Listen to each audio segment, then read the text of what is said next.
My name's Ed Snowden. I'm 29 years old. I work for Booz Allen Hamilton as an infrastructure analyst for NSA in Hawaii.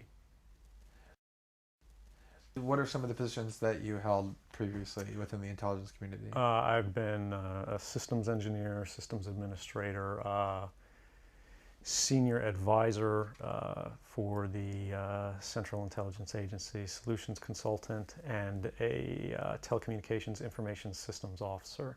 One of the things people are going to be most interested in trying to understand who you are and what you're thinking is there came some point in time when you crossed this line of thinking about being a whistleblower to making the choice to actually become a whistleblower.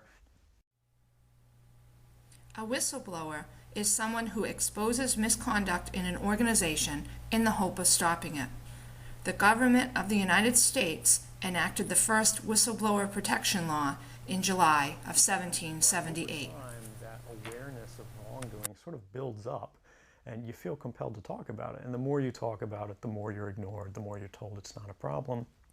Until eventually you realize that these things need to be determined by the public, not by somebody who is simply hired by the government. Talk a little bit about how the American surveillance state actually functions. Does it target the actions of Americans? NSA and the intelligence community in general is focused on getting intelligence wherever it can by any means possible that it believes on the grounds of sort of a self-certification that they serve the national interest. Originally, we saw that focus very narrowly tailored as foreign intelligence gathered overseas. Now, increasingly, we see that it's happening domestically.